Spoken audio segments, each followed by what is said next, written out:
For instance, a story about a middle-aged millionaire who tries to seduce a poor young working girl. That's good. That's very good. Now go on with it, quick. Don't think. Go on with it. Well, he's a man of about 50. He's made a fortune unscrupulously because he's ruthless. She's only 22 and very beautiful and very sweet, and she works in the 5 and 10.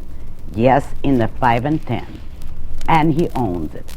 That's what he is, a big tycoon who owns a whole slew of 5 and 10s. This is good. One day he comes to this particular store and he sees this girl and he falls in love with her. Why would he fall in love with her? Well, he's lonely. He's very terribly lonely. He hasn't got a friend in the world. People don't like him. People never like a man who's made a success of himself. Also, he's ruthless. You can't make a success of yourself unless you hold on to your one goal and drop everything else. When you have a great devotion to a goal, people call you ruthless. And when you work harder than anyone else, when you work like a freight engine while others take it easy, and so you beat them at it, people call you unscrupulous. That's human also. You don't work like that just to make money. It's something else. It's a great driving energy. A creative energy? No, it's the principle of creation itself. It's what makes everything in the world. Dams and skyscrapers and transatlantic cables. Everything we've got. It comes from men like that. When he started the shipyards, oh, he's a 5 and 10 tycoon. No, he isn't. To hell with the 5 and 10. When he started the shipyards that he made his fortune from, there was nothing there but a few shacks and a lot of clamshells. He made the town, he made the harbor, he gave jobs to hundreds of people. They'd still be digging for clams if he hadn't come along. And now they hate him. And he's not bitter about it. He's accepted that long ago. He just doesn't understand. Now he's 50 years old and circumstances have forced him to retire. He's got millions and he's the most miserable man in the world because he wants to work, not to make money, just to work, just to fight and take chances because that great energy cannot be kept still. Now when he meets the girl, what girl? Oh, the one in the 5 and 10. Oh, to hell with her. What do you need her for? He's married long ago, and that's not the story at all. What he meets is a poor, struggling young man, and he envies this boy because the boy's great struggle is still ahead of him. But this boy, now that's the point, this boy doesn't want to struggle at all.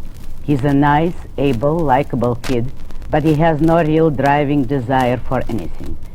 He's been adequate at several different jobs and he's dropped them all. There's no passion to him, no goal. What he wants above all is security. He doesn't care what he does or how or who tells him to do it.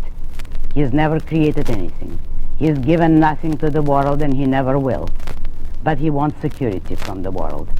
And he's liked by everybody. And he has everybody's sympathy. And there they are, the two men. Which one is right? Which one is good? Which one's got the truth? What happens when life brings them face to face? Oh, what a story. Don't you see? It's not just the two of them. It's more, much more. It's the whole tragedy of the world today. It's our greatest problem. It's the most important... Oh, God. Do you think you can? Do you think you'll get away with it, maybe? If you're very clever, if you disguise it, so they'll think it's just a story about an old man, nothing very serious. I don't mind if they miss it. I hope they miss it. Let them think they're reading trash if they'll only let me write it. I don't have to stress it. I don't have to have much of it, of what's good. I can hide it. I can apologize for it with a lot of human stuff about boats and women and swimming pools. They won't know. They'll let me. No, he said. They won't. Don't fool yourself. They're as good at it as you are. They know their kind of story just like you do yours. They might not even be able to explain it, what it is or where, but they'll know. They always know what's theirs and what isn't. Besides, it's a controversial issue. The leftists won't like it. It will antagonize a lot of people. What do you want a controversial issue for in a popular magazine story? No, go back to the beginning, where he's a 5 and 10 tycoon. No, I can't. I can't waste it. I've got to use that story. I'll write it, but not now. I'll write it after I've written this one commercial piece. That will be the first thing I'll write after I have money. That's worth waiting for. Now start all over again, on something else. Come on, it isn't so bad now, is it?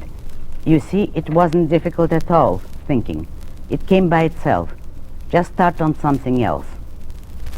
Get an interesting beginning, something good and startling, even if you don't know what it's all about and where to go from there.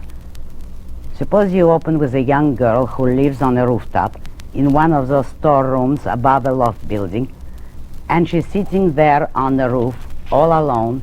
It's a beautiful summer evening, and suddenly there's a shot and a window in the next building cracks open, glass flying all over the place, and a man jumps out of the window onto her roof.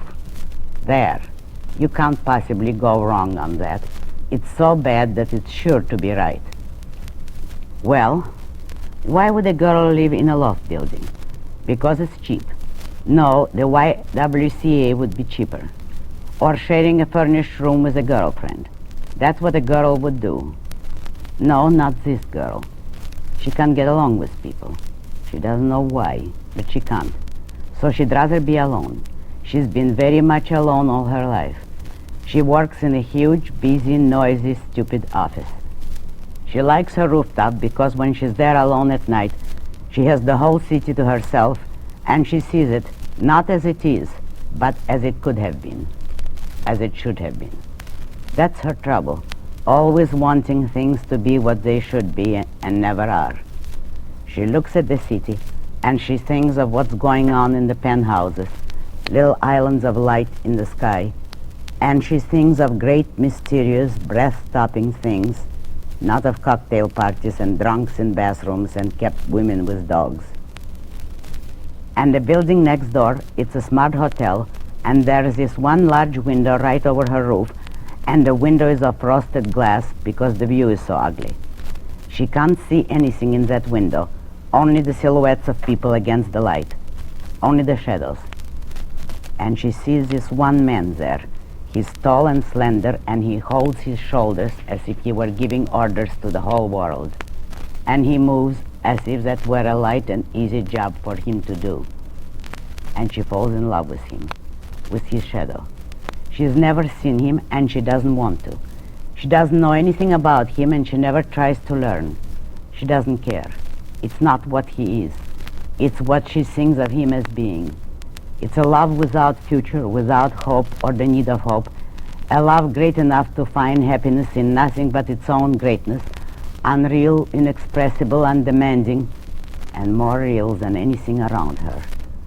And Henry Dorn sat at his desk, seeing what men cannot see except when they do not know they are seeing it, seeing his own thoughts in a way of sight brighter than any perception of the things around him, seeing them, not pushing them forward, but seeing them as a detached observer without control of their shape, each thought a corner and a bright astonishment meeting him behind each corner, not creating anything, but being carried along, not helping and not resisting, through minutes of a feeling like a payment for all the agony he would ever bear, a feeling continuing only while you do not know that you feel it.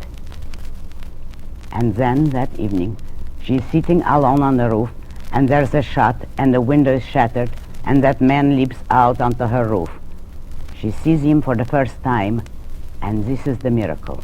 For once in her life, he is what she had wanted him to be. He looks as she had wanted him to look. But he has just committed a murder. I suppose it will have to be some kind of justifiable murder. No, no, no, it's not a justifiable murder at all. We don't even know what it is, and she doesn't know. But here is the dream, the impossible, the ideal, against the laws of the whole world. Her own truth against all mankind. She has to, oh, stop it, stop it, stop it. Well, pull yourself together, man. Pull yourself together. Well, for whom is it you're writing that story? For the women's kitchen friend? No, you're not tired. You're all right. It's all right. You'll write this story later. You'll write it after you have money. It's all right. It won't be taken away from you. Now sit quiet. Count 10. No. I tell you, you can. You can. You haven't tried hard enough. You let it get away with you. You begin to think. Can't you think without thinking? Listen. Can't you understand the different way of doing it? Don't think of the fantastic. Don't think of the unusual. Don't think of the opposite of what anyone else wants to think. But go after the obvious, the easy. Easy for whom? Come on now. It's this. It's because you ask yourself, what if? That starts the whole trouble.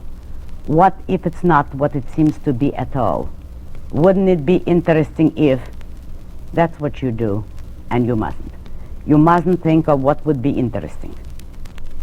But how can I do anything if I know it isn't interesting? But it will be to them. That's just why it will be to them, because it isn't to you. That's the whole secret. But then how do I know what or where or why? Listen, can't you stop it for a little while? Can't you turn it off, that brain of yours? Can't you make it work without letting it work? Can't you be stupid? Can't you be consciously, deliberately, cold-bloodedly stupid? Can't that be done in some way? Everybody is stupid about some things, the best of us and the brightest. Everybody has blind spots, they say. Can't you make it be this? Dear God, let me be stupid. Let me be dishonest. Let me be contemptible. Just once. Because I must. Don't you see? It's a matter of one reversal. Just make one single reversal.